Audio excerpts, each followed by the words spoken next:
Okay ကျေးဇူးဟိုကျမတို့ဒီတရား၅ပုဒ်ရှိတယ်တရား၅ပုဒ်ရှိတဲ့အထဲမှာနံပါတ်1နှစ်ကပထမတရား3 4ကဒုတိယမြတ်ဗုဒ္ဓနဲ့ယနေ့ကပါ5 6ကစိတ်အညစ်အကြေးများကိုဖယ်ရှားခြင်းခွင့်ရှိကမေတ္တာတုတ်ဤအနှစ်ချုပ်ခွင့်ရှိနှစ်ပုဒ်လို့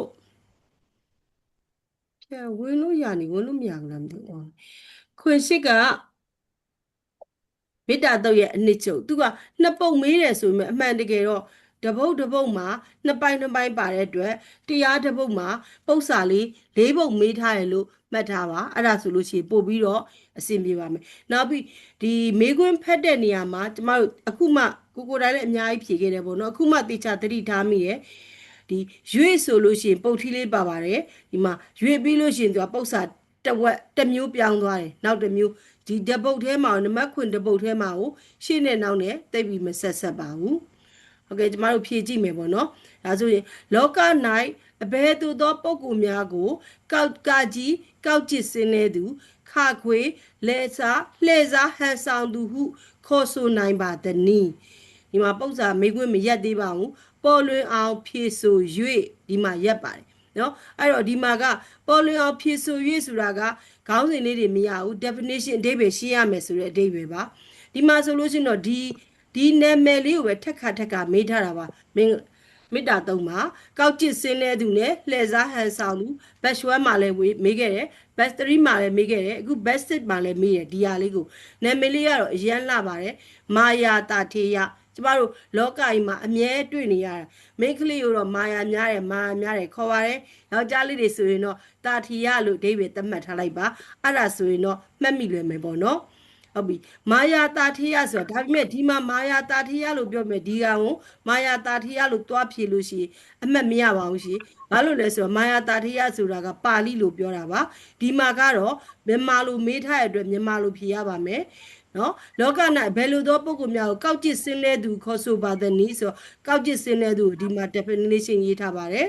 နော်ကောက်ကျစ်စင်းလဲခြင်းရှိသူဟိုဒီကိုမရှိတဲ့ဂုံကိုအရှိလုပ်ပြီးတော့ဝါကြွားပြောဆိုသူဖြစ်ပါသည်ဟုတ်လားကိုမရှိဘဲနဲ့ရှိတယ်လို့ညာပြောတဲ့သူနမက်ခခွေးကတော့လေစားဟန်ဆောင်သူဟူသည်ကိုရှိတဲ့အပြစ်ကိုဖုံးကွယ်သူဖြစ်ပါသည်ဒါလေးပဲလွဲပါတယ်ရှင်ဟုတ်ပြီပေါ်လွင်အောင်ဆိုတာကျမတို့ကတခါရဲ့ definition လေးဖွင့်ခဲ့ပြီးပါပြီမာယာတာထိယလို့ဖြေယုံနဲ့အမှတ်ကတော့အပြစ်မရနိုင်ပါဘူးရှင်နောက်တစ်ပုဒ်ကသူမေတ္တာကိုမေတ္တာအပြန်အလှန်ရယူနိုင်ရန်အတွက်မြတ်ဗုဒ္ဓဤသတိပေးဆုံးမစကားကိုပါဠိမြန်မာနှစ်မျိုးဖြင့်ဖော်ပြပါဒီမှာကြတော့ပါဠိမြန်မာနှစ်မျိုးဖော်ပြမယ်မေတ္တာတုတ်ထဲကဒီအပိုင်လေးကိုပါဠိလိုလည်းရေးရမယ်မြန်မာလိုလည်းရေးရမယ်အဲ့လိုဆိုလိုတာပါအဲ့တော့သူမေတ္တာကိုမေတ္တာအပြန်လည်ရယူနိုင်ရန်အတွက်မြတ်ဗုဒ္ဓဤသတိပေးဆုံးမစကားပါဠိလိုကနသခုဒ္ဒမာစရိကေစီယေနဝိညုပရေဥပဝရေယုံမြန်မာလိုကသူများတွေကပညာရှိတွေကအပြစ်တင်မင်းငော့စရာအပြုအမူလေးတွေအသေးဖွဲလေးတွေကစပြီးမလုပ်ပါနဲ့လွယ်လေးပါရှင်ဒါကျမတို့ဘယ်လိုပြောမလဲတိတိကျကျလေ့လာခဲ့ပြီးပါပြီဒီဟာလေးကိုထပ်ကြည့်ပြီးတော့ထပ်ပြီးလေ့ကျင့်လိုက်ရင်မေးလိုက်ရင်ဖြေလိုက်အောင်โอเคပေါ့နော်ဟုတ်ကဲ့ဒီဟာလေးကိုဖြေနိုင်မယ်ဆိုတော့နံပါတ်ခွင်တက်ကအမှတ်30ရသွားပါမယ်ရှင်နောက်တစ်ပုဒ်နံပါတ်8ပါနံပါတ်8ကလည်းမေတ္တာတုတ်ထဲကမေးထားတာပါပဲဖတ်ကြည့်မယ်နော်နံပါတ်8မေးခွန်းတတ္တဝါတွေကိုအလီလီခွဲကမေတ္တာပွားပုံအကျယ်ပြဆိုထားရာတွင်ဒုက္ခအပြင်တတ္တဝါများကိုပါဠိလိုဖော်ပြ၍ဒီမှာတပုတ်နားပါပြီဒီမှာကျမတို့သင်ခဲ့ပါတယ်ဒုက္ခတတ္တဝါ4မျိုးတိက္ခတတ္တဝါ3မျိုးမှတ်မိသေးလားရှင်ကျမသင်တဲ့ထဲမှာပါရင်တော့သိမှာမဟုတ်ဘူးနော်ဟုတ်ကဲ့ဒါစာအုပ်ထဲမှာပါပြီးသားပါကျမသင်တဲ့ထဲပါစာအုပ်ထဲမှာပါပြီးသားပါဒုက္ခတတ္တဝါတွေကပါရလဲဆိုတော့တတသာဝရဒိဋ္ဌအဒိဋ္ဌဒူတွေတဝေထုကြနေဒူတွေအဝိဒူတွေဒါကြတော့ကြက်ကြက်ကတော့မကြက်ထားဘူးကြက်ထားဘူးမကြက်ထားရင်တော့ပြန်ကြက်ပါရှင်နံပါတ်8မေတ္တာတုတ်ကကြတော့လူကျက်မှန်မှာအချက်လက်တွေဒါအများကြီးပေါ့နော်ဟုတ်တယ်ဒူတွေ တန်တိကအဝိဒူတွေမဟုတ်တန်တိကလို့ဖြေတာအမှန်နဲ့ တန်တိက တန်တိကဒူတွေအမှန်တကအဝိဒူတွေလည်းရတယ်ဘူတာတံမွေတီဒါလေးကမကြက်ထားလို့မရပါဘူးရှင်ဒါလေးကနှစ်ပါးတွဲနှစ်ခုတွဲတက်တော့ကျမတို့ဗမာလိုရှိရလေဝင်းနေနီးနေနဲ့ထွေများစွာမြင်းအပ်မမြင်းအပ်ကြောက်တက်မကြောက်တက်အဲ့လိုမျိုးတွေအဲ့ဒီဥစ္စာလေးအဲ့ဒီပိုက်လေးပါဒီမှာဒီနားလေးမှာရှိပါတယ်ဒီမှာဒီကရတတတထာဝရဒိဋ္ဌအာဒိဋ္ဌဒူတွေအဝိဒူတွေဘုဒ္ဓတံပွေတီအဲ့ဒါဖြေရမှာပါရှင်အဲ့ဒါကဒုက္ခမေးထားတဲ့အတွက်တွဲရက်လေးနောက်ဒီတင်ပတ်ပါများတိကလာမယ်ဆိုတော့ဒါလေးဖြေရမှာဖြစ်ပါတယ်ဟုတ်ကဲ့ပါမေတ္တာတုတ်ကတော့မကြက်ထားနိုင်ရင်တော့သူကတော့မေးမှာပဲမကြက်နိုင်တော့လည်းလွတ်လိုက်ပေါ့ဒီချိန်ရောက်နေလို့လွတ်ချင်တယ်အဲ့တော့တပိုင်းပြီးတော့ပါပြီနောက်တပိုင်းကဒိဋ္ဌိစကကြီးနော်ဒိဋ္ဌိစအနုပကမ္မဓတ္တနေနာကမ္မနောဖြင့်ဟောဆိုသောအရာကိုညွှန်ပြပါအဲ့တော့ဘာသာပြန်ခိုင်းတာဒိဋ္ဌိစအနုပကမ္မဆိုတာကဘာလဲဆိုတော့ဝိပဿနာဉာဏ်ဖြစ်ပုံကိုဟောသည်အဲ့ဒါကစာမျက်နှာလေးမှာတောင်မှရှိပါသေးတယ်စာမျက်နှာအောက်ဆုံးလေးမှာမေတ္တာတုတ်ပြီးကနီးလေးမှာပါပါတယ်ရှင်အဲ့ဒါလေးကမေတ္တာတုတ်ပြီးကနီးလေးမှာရှင်းလေးပါတာစာမျက်နှာ123မေတ္တာတုတ်ရဲ့အောက်ဆုံးပိုက်လေးမှာပါပါတယ်ဒိဋ္ဌိစအနုပကမ္မမေတ္တာတုတ်ဝိပဿဒိဋ္ဌိစအနုပကမ္မဝိပဿနာဉာဏ်ဖြစ်ပုံကိုဟောပါတယ်အဲ့ဒါလေးပါတယ်စာအုပ်ထဲမှာတဲ့လေးပါပါတယ်အဲ့ဒါလေးကိုဖြေလိုက်အောင်မယ်ဝိပဿနာဉာဏ်ဖြစ်ပုံနောက်တစ်ခုကဓတ္တနေနာတမ္မန်နောဆိုတာသောတာပန်ဖြစ်ပုံကိုပြောတာပါအယံကိုလွယ်ပါတယ်ဒါလေးစာအုပ်လေးကိုဖတ်မိထားမယ်ဆိုရင်လွယ်ပါတယ်နော်ဟုတ်ကဲ့ဒါဆိုလို့ရှိရင်တော့ခွင်ရှင်းမေတ္တာတုတ်ကခွင်ရှင်းနှစ်ပုဒ်ပြီးသွားပါပြီနံပါတ်9ကတော့တမထနဲ့ဝိပဿနာဖြစ်ပါတယ်ရှင်ဒါလေးချက်လောက်ဖတ်ပြအောင်လားဟုတ်ကဲ့ဖတ်ပြီးပါရင်ခင်ဗျာဟုတ်အရဟံအစရှိသောတဲ့ဂုံတော်များသည်ပရမတ်လောတဲ့ပညတ်လောပေါ့နော်အဆုံးဖြတ်ပေး၍တဲ့နော်တစ်ချက်ပေါ့နော်ဒါတစ်ပိုင်းသူကပရမတ်လားပညတ်လားဆိုတာကိုသူကအဆုံးဖြတ်ပေးပါတဲ့ပြီးပြီးတော့ရင်းကုန်တော်များကိုအာယုံပြုပွားများသောယောဂီသည်တဲ့အပ္ပနာတမာတိအဆင့်ထိရောက်နိုင်မရောက်နိုင်ကိုအကြောင်းပြ၍အဆုံးဖြတ်ပေးခဲ့ပါအဲ့တော့သူကနှစ်ခုလုံးအဆုံးဖြတ်ပေးခိုင်းနေပထမတစ်ခုကကြတော့ပရမတ်လားပညတ်လားဆိုတာကိုအဆုံးဖြတ်ပေးခိုင်းတယ်ပေါ့နော်နောက်တစ်ခုကြတော့အဲ့လိုအဆုံးဖြတ်ပေးခိုင်းတာကိုသူကဘာလို့ဆိုအကြောင်းပြလေးပါပါတယ်ပေါ့နော်အကြောင်းပြပြီးမှအဆုံးဖြတ်ပေးပါလို့ဆိုတော့ကျွန်တော်တို့ကပြောပြရမှာပေါ့နော်ပထမတစ်ခုဆိုရင်အထက်အစရှိသောဗုဒ္ဓဂုဏ်တော်များသည်သူကပညတ်လားပရမတ်လားဆိုတော့ပညတ်မဟုတ်ပါဘူးပရမတ်ပဲဖြစ်ပါတယ်ပေါ့နော်အဲ့တော့အလွန်လေးနက်တဲ့ပရမတ္တအာယုံဖြစ်သောကြောင့်အပ္ပနာတမာတိအဆင့်ထိမရောက်နိုင်ဘူးပဲပေါ့နော်အပ္ပနာလေးအဆင့်ထိမရောက်နိုင်ဘူးကျွန်တော်ပြောလို့ရမယ်ပေါ့နော်ဒီဟာလေးကတော့အဖြေလေးကတော့ဒီဟာလေးပဲပေါ့နော်ဟုတ်နှစ်ချက်ပဲရှိပါတယ်ဟုတ်ဒီကနေ့ပြန်ကောက်ပြီးမယ်ဆိုရင်တော့များဖြေရမယ့်ဥစ္စာများသွားမယ်လို့ဖြစ်တယ်ပေါ့နော်ကိုကဖြေပြီးတော့ကိုဖြေတဲ့ဖြေကနည်းနေတော့10မိနစ်မတန်အောင်လို့ကိုလည်းထင်သွားတတ်လို့လေအဲကြောင့်မိကွန်းလေးပါလေးနည်းနည်းပါပြန်ကောက်လိုက်ပေါ့နော်ဒါလေးကအလကားပေးထားတဲ့အမှတ်ကလေးပါနော်10မှတ်ပြညတ်လို့ပရမတ်လို့ဆိုတာဒါလေးကဗိဓမာသဘာဝတွေအရင် easy ပါအပြင်ဘက်ကလူကတော့နက်ခက်မယ်ပေါ့နော်ဒီမှာပြညတ်နဲ့ပရမတ်နဲ့ဗိဓမာနီးနဲ့ခွဲမဲ့ဆိုရင်လွယ်လေးပါပြညတ်ဆိုတာကလူတွေသတ်မှတ်ထားတဲ့အရာပြညတ်လို့ခေါ်တယ်နော်ပြီးလူတွေသတ်မှတ်ထားတာဥမာနာမည်တို့ကားတို့အိမ်တို့လက်တော့တို့ဖုန်းတို့အဲ့ဒါအကုန်လုံးလူတွေပြညတ်ထားတာအဲ့လိုပြညတ်ပဲပရမတ်ဆိုတာမဖောက်မပြန်တတ်တဲ့သဘောလက်စွာဖျားရဲ့အရဟံဂုဏ်တော်ဆိုတာလုံးဝမဖောက်မပြန်တဲ့သဘောဖြစ်တဲ့အတွက်မြတ်စွာဘုရားရဲ့ဂုဏ်တော်ဆိုတာဘယ်လိုမှလူတွေပြညတ်လို့မရဘူးဘုရားရဲ့ဂုဏ်တော်ဆိုတာမဖောက်မပြန်တဲ့ပရမတ္ထသဘောဖြစ်ပါတယ်အဲ့ဒါလေးကိုသိရင်ဒါအမှတ်လက်ကားရတာပါနော်ဒီမှာလဲဒီဟာလေးကမေတ္တာတုတ်နောက်ဆုံးပိုင်းလေးကိုဖတ်ထားလိုက်မယ်ဆိုလို့ရှိရင်ဒါကလွယ်ပါတယ်အဲ့ဒီဒါကဒီမြတ်စွာဘုရားရဲ့ဂုဏ်တော်ပွားလို့ရှိရင်ဇံမရဘူးလို့ပြောတာအပ္ပနာတမာတိစင်ဆိုအဲ့လိုမျိုးတွေအလကားပေးထားတဲ့အမှတ်လေးတွေပါနော်ဒီမေတ္တာတုတ်လေးဖတ်ထားရင်အရှိကနည်းနည်းလေးခက်တယ်လို့sorry သမထနဲ့ဝိပဿနာဖတ်ထားရင်ဒါလေးဖြေလို့ရပါတယ်အလကားပေးထားတဲ့အမှတ်ကလေးတွေဖြစ်ပါတယ်ဟုတ်ကဲ့နောက်တစ်ပုဒ်ဟလန်ဟုတ်ဖတ်ပြလိုက်ပါမယ် ကမ္မထံအာမထုတ်မီတဲ့မိမိခန္ဓာကိုယ်ကိုတဲ့ဖျားရှင်အားဆွန့်လို့ရခြင်းအကျိုးကိုရေးသား၍ကမ္မထံအာမထုတ်ကမှာကျွန်တော်တို့ကကျွန်တော်တို့ရဲ့ခန္ဓာကိုယ်ကိုဖျားရှင်ကိုဆွန့်လို့ကြရတယ်ပေါ့နော်အဲ့ဒီဆွန့်လို့ကြခြင်းရဲ့အကျိုးကိုရေးသား၍တဲ့နော်နောက်တစ်ခုကကိုယ်စိတ်ငြိမ်းချမ်းမှုဤဤသောအကြောင်းကို၎င်းတဲ့မိမိစိတ်ကလေးကိုအာယုံပေါ်တွန်းပို့နေသောတရားကို၎င်းဖော်ပြပါပေါ့နော်အဲ့တော့ဒီမှာဆိုရင်၃ပိုင်းတယ်လို့ပြောလို့ရမှာပေါ့နော်ပထမတစ်ပိုင်းကကြတော့ဆွန့်လို့ရခြင်းရဲ့အကျိုး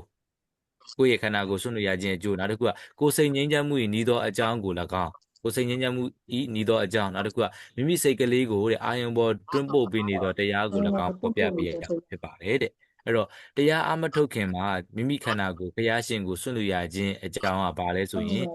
အကြောင်းကြောင့်အနေတစ်ခုကြုံလို့ကြောက်စိတ်ဝင်လာတဲ့အခါမှာငါခန္ဓာကိုယ်ကိုဘုရားလူထားတာပဲလို့တွေးကကိုယ်တရံမှာရဲတင်းတဲ့စိတ်တွေဖြစ်ပေါ်လာခြင်းဆိုတဲ့အကျိုးကျေးဇူးကိုရရှိမယ်ပေါ့နော်အဲ့လိုမှမဟုတ်ဆိုကိုယ်ခန္ဓာပေါ်မှာတွေ့တာနေရဆိုရင်ကျွန်တော်တို့ကဒီတရားအထုတ်ဖို့ကမ္မထာအထုတ်ဖို့မဖြစ်နိုင်တော့ဘူးပေါ့နော်အဲ့ဒီရဲတင်းစိတ်တွေဖြစ်ပေါ်လာရဲဆိုတဲ့အကျိုးကျေးဇူးဖြစ်မယ်နောက်တစ်ချက်ကကြာကိုယ်စိတ်ငြိမ်းချမ်းမှုဤဤသောအကြောင်းဆိုတော့ကိုယ်စိတ်ငြိမ်းချမ်းမှုရဲ့ဤသောအကြောင်းကဘာလဲဆိုရင်ပီတိဖြစ်တယ်ပေါ့နော်ပီတိဖြစ်ပါတယ်နောက်တစ်ခုကကြာမိမိစိတ်ကလေးကိုအာယုံပေါ်တွန်းပို့ပေးနေတဲ့တရားကဘာလဲဆိုတော့သူကကြတော့ဝိတက်ပေါ့နော်အဲ့တော့မိမိရဲ့စိတ်ကလေးကိုအာယုံပေါ်တွန်းပို့ပေးနေတဲ့တရားကဘာလဲဆိုရင်ဝိတက်ဖြစ်ပါတယ်ပေါ့နော်သူကအဲ့ဆိုရင်သူရှင်းခိုင်းတာမို့နာမည်လေးပဲပြောခိုင်းတာဖြစ်တဲ့ကျွန်တော်တို့က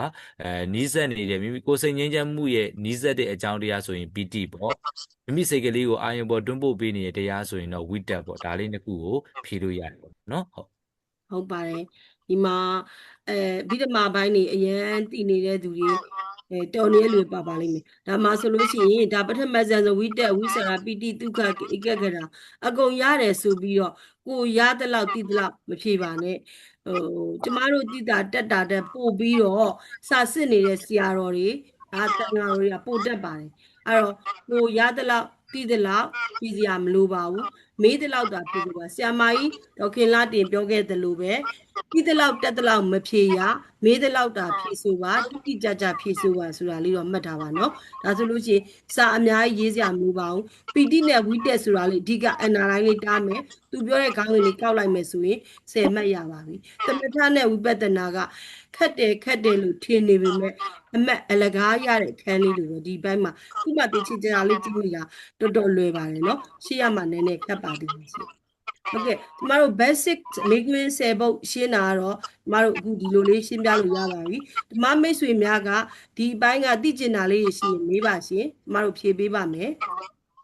လက်ဖက်ကကိစ္စနဲ့ပဲပြည်သူပေါ်နော်ဒီလိုအပ်တဲ့အရာပဲဖြစ်လေးလို့ရပါတယ်လေးလို့ရပါတယ်လက်ဖက်ကကြာရင် batch 5ကိုကျမဒီလိုလေး PowerPoint လေးလုပ်ပြပါမယ် batch 5 PowerPoint ကမရေးရသေးပါဘူးကျမလည်းအတန်းချိန်လေးကိုတက်နေရတော့ကိုတင်နေရရော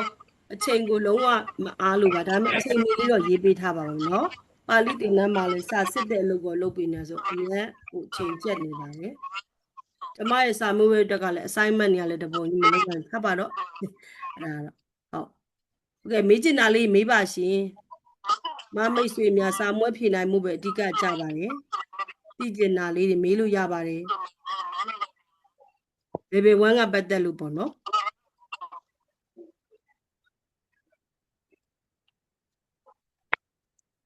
အမကေတီဆင်းသွားရင်မကေတီကိုမထွေးလို့ပဲရောက်သွားမိချင်တာရှင်မေးပါရှင်မိုက်ကလေးဖွင့်ပြီးမေးလို့ရပါတယ်နော်ကျမတို့သိတာကိုဖြေပါမယ်အသိရင်တော့လည်းထပ်ပြီးသိတဲ့ဆရာတော်တွေစီမေးလျှောက်ပြီးဖြေပေးပါမယ်ရှင်အခုဒီ basic မေးခွန်းလေးကိုဖတ်ကြည့်ပြီးတော့အမှတ်100လုံးရလောက်လားရှင်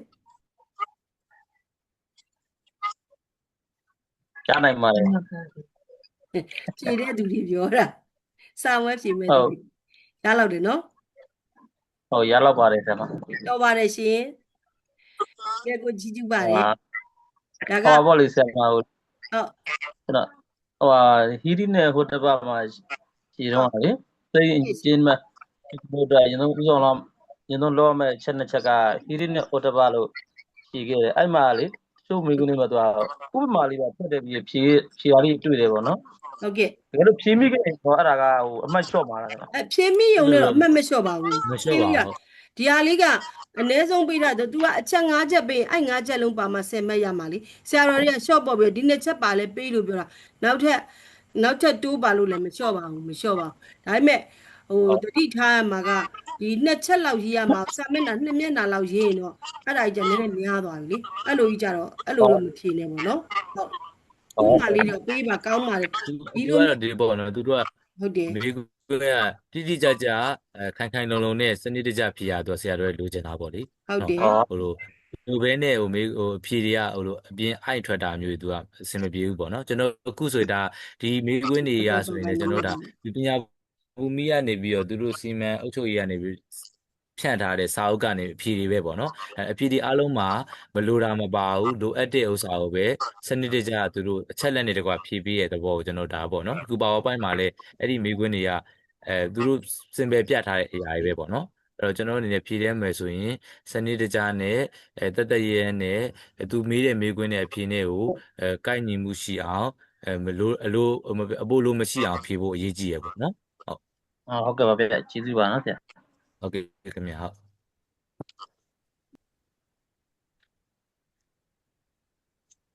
တ်မေးလို့ရပါတယ်အချိန်လေးရှိပါသေးတယ်ဆိုရင်2ချိန်တက်တယ်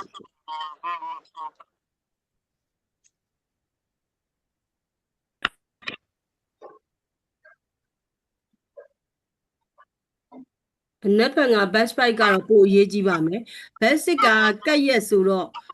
မလာဘူးလို့တော့မပြောနိုင်ဘူးဒါပေမဲ့ဒီတွေကပြန်လာနိုင်ကြနေတယ်ပြစ်လို့တော့မရအောင်နော်နောက်ပြီးတော့ဒီမေကွန်းဟောင်းတွေကိုပြန်ပြီးထက်ခါလေ့လာပါဆိုတာကဒုတိယပါမောက္ခချုပ်ဆရာတော်ကြီးကိုယ်တိုင်မိန့်သွားတာပါrecord ယူထားတာမသိဘူးဒီကြံမှာကြွတော့ကမိန့်သွားတာပါအဲ့တော့ကြတော့ဒီတရားလေးတွေကိုတည်တည်ချာချာပြန်ပြီးတော့လေ့လာသင့်ပါတယ်မဖြစ်မနေလေ့လာသင့်ပါတယ်အဖြေတွေကတော့ဒါတွေပဲဖြစ်လိမ့်မယ်ဟီရီအော်တပဆိုဟီရီအော်တပကိုမေးတာပဲဒါပေမဲ့ဆရာတော်ဘုရားကြီးတွေကမေခွန်းထုတ်တဲ့ဆရာတော်ဘုရားတွေကညံတော်မြင့်တဲ့အတွက်မေးထားတဲ့မေခွန်းကတမျိုးလှည့်ပြီးလာမှာပေါ့နော်ဟီရီအော်တပတို့မာရာတာထေးရတို့အဲ့ဒါတွေကမဖြစ်မနေကိုပါနေဇက်လိုက်တွေလိုပဲမပါတဲ့နှစ်ကိုမရှိသလောက်ဒီကပြတ်တန်းစာအုပ်လေးကိုသိချပိုင်းအနေနဲ့ဖတ်ပေါ့နော်ဟုတ်ပါတယ်တရားလေးကိုဆောင်းမွေးဖြေဖို့နီးလာပြီဆိုရင်တရားလေးကိုဆရာတော်တရားပြန်နာမယ်ဆိုရင်တော့ကျွန်တော် level 1ကတော့အောင်မြင်မြင်နဲ့ဖြတ်ကျော်နိုင်မှာပေါ့နော်ဟုတ်သူကမေးခွန်းနေရတာဒီလိုထက်နေရပေါ့အဖြေတွေကတော့လေမေးခွန်းနေရဒါတွေဆိုအဖြေတွေရဲ့ဒါတွေပါပဲပေါ့နော်ဒီမေးခွန်းဒါပဲအဲ့မဲ့ဒါဟိုမှတိုင်းဝမ်ချက်ထုံမွေးသွားနဲ့ရှင်းတိုင်းမေးရဒါပဲကွာသွားပေါ့လေအဲ့ဒါပေါ်မှာလိုက်ပြီးတော့လွယ်တယ်ခက်တယ်ဆိုတော့မေးခွန်းဖြစ်လာတာပေါ့လေတကယ်တော့အဖြေကတော့ဒီအဖြေပါပဲမေးခွန်းကပဲလှည့်ထားတာပေါ့နော်အဲ့ဒါကြောင့်ပေါ့ကဲအဖြေကတော့ဖြေတဲ့သူကတဲ့ဖြေအောင်ပဲဆရာတော်တွေကမေးခွန်းကတော့ဝိဝိုက်လှည့်ပြီးတော့လာမေးပါတယ်အဲ့ဒါတော့မပူပါနဲ့တဲ့ကြီးတော့မမေးပါဘူးတဲ့ကြီးမမေးပါဘူးမေးခွန်းကိုလှလှပပလေးမေးပါမယ်လို့မိန့်သွားပါတယ်ရှင်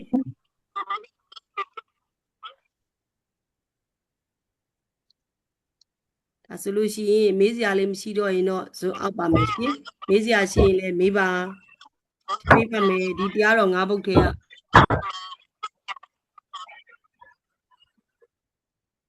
မေခွန်းကိုတော့တည်တည်ချာချာလေးဖတ်ပါမေခွန်းတည်တည်ချာချာလေးဖတ်မှကျမတို့အဆင်ပြေမှာပါမေခွန်းကိုအလောတကြီးဖတ်ပြီးတော့ဖြေလိုက်မယ်ဆိုရင်တော့မှန်ဖို့နည်းနည်းပါလိမ့်မယ်နော်မေခွန်းကိုအာရုံစိုက်ပြီးတော့များလေးတည်တည်ချာချာလေးဖတ်စီကြပါလိမ့်ရှင်ကျွန်တော်စမွေးပြေးတဲ့မေခွန်းကိုလည်းတခြားဖတ်သလိုရေးတဲ့ခါမှာလည်းပေါ့နော်လေရေးကိုတန်းနိုင်သူကြီးပေါ့ရှင်းနေပေါ့လှဖို့ဆိုရတယ်ရှင်းပြပြသားဖြစ်အောင်ဟိုပေါ့နော်ရေးပြီးဖို့လိုအပ်တယ်ပေါ့နော်နောက်မေးပြီးသွားရဆိုမြင်းပိတ်တာလေးတွေလို့ပေါ့နော်ဖက်ရာကော်လက်ရှင်ရာလေးနဲအောင်လေးသုံးတာလေးလုပ်ပြီးပေါ့နော်ကျွန်တော်တို့အပြင်ဆမ်မွေးဝဲ10တန်းဆမ်မွေးမှာဖြည့်တယ်လို့ပဲပေါ့နော်တက်ရဲနဲ့ကိုစာပေပါလေးစစ်ချင်စပွဲပြအောင်ကျွန်တော်ပေးချင်စိတ်လေးပေါ့ဆရာတော်တွေကိုပူဇော်သောအဖြစ်ဖြည့်ပြီးပို့ပေါ့နော်ဟုတ်မပေးချင်စိတ်ပါပေါ့နော်ဟုတ်ဆရာမရုံးဝင်လာနေနဲ့ကြလို့မေးလို့ရသေးလားဆရာမမေးပါမေးချင်တာမေးလို့ရပါတယ်ရှင်ဟုတ်မနေ့ပြန်ပဲအချိန်ရှိမှလိုက်ဘူးဆရာမနိုင်လေးလည်းမသိလိုက်လို့ဆရာမ7 နာရီပါရှင့်နေ့ဘက်က7 နာရီကိုကျွန်မအဲ့ group ထဲကို zoom လေးပို့ပေးပါမယ်အဲ့ဒါလေးကိုပြည့်နေုံပါပဲဟုတ်ကဲ့နေ့ဘက်7 နာရီဆရာကိုကျော်မင်းတို့အချိန်လေးအောင်ပေးပါဟုတ်ကဲ့ရမလားဆရာဟုတ်ကဲ့ဟုတ်နေ့ဘက်က ဗျာဟုတ်ရပါတယ်ခင်ဗျာရှင်းတာကြည့် ပါ ပါ ပွင့်ရဆက်မရိုက်ထားလိုက်မယ်ဒါကဒီဟာလေးဝင်ပြီနော်ဟုတ် ဟုတ်ကဲ့ဟုတ်ပြီးသေးပြအောင်လို့ရိုက်ပြီးထားပါမယ် ကဲဘယ်သူကမေးပြရှိသေးတော့ ဟုတ်ကဲ့မေးစရာရှိသေးမေးပါရှင်မေးစရာမရှိရင်လည်းဒီစာကြည့်ချိန်လေးရောက်မှာဆိုလို့ပါ အေးရမရှိရင်လည်းကျွန်တော်တို့ နားရအောင်ပါဘုရားတန်နဲ့စီရင်တိတ်ထုလေးယူပြီးနားရအောင်ပါရှင်မရှိတော့ဘူးလားရှင်အဲ့ဆိုရင်ဘုရားတန်နဲ့စီရင်တိတ်ထုလေးယူကြအောင်ပါဗုဒ္ဓတန်နဲ့စီရင်တိတ်ထုဗုဒ္ဓသာသနာတိတ်ထုဗုဒ္ဓသာသနာတိတ်ထုဗုဒ္ဓသာသနာတိတ်ထုသာဓုသာကဲပါကျေးဇူးတင်ပါတယ်မနေ့ဖက်ကည7 နာရီဂရုထဲကို link လေးပို့ပေးပါမယ်ရှင်အဲ့ link ကိုနှိပ်ပြီးဝင်အောင်ပါပဲတခြားဓမ္မမိတ်ဆွေတွေစိတ်ဝင်စားတဲ့လူရှိနေပြောလိုက်ပါဒါပေမဲ့ဖုန်းထဲမှာတော့ Zoom application လေးရှိထားမှရမယ်နော် Zoom application မရှိရင်တော့ဘလောက်နှိပ်နေဝင်လို့ရမှာမဟုတ်ပါဘူးနော်ဟုတ်အဲ့ဒါလေးပြောပေးပါရှင် application ကို Zoom ကောင်းလေးဖွင့်ထားရဆိုရင်တော့အဆင်ပြေပါတယ်ခင်ဗျာဝင်လို့ပါဟုတ် ဟုတ် တမ်းပြီးတင်းနေချပြဒါကြတော့ ID တွေပါရောပြီးလို့ ID တွေ password တွေပြီးလို့မရဘူးပေါ့နော်ဒါဆိုဝယ်ထားတဲ့အရာမဟုတ်ဘူး ဝယ်ထားတာမဟုတ်ဘူးလားဒေါ်လာနဲ့ဝယ်ရမှာအဲ့လောက်မတက်နိုင်သေးလို့ပါရှင်တက်နိုင်ဝယ်ထားပါမယ်အဲ့ဒါဆိုရင်တော့နားခွင့်ပြုပါရှင်ဘုံနဲ့အောင်ကြပါသေးရှင် ကျေးဇူးတင်ပါတယ်ရှင် ကဲပါ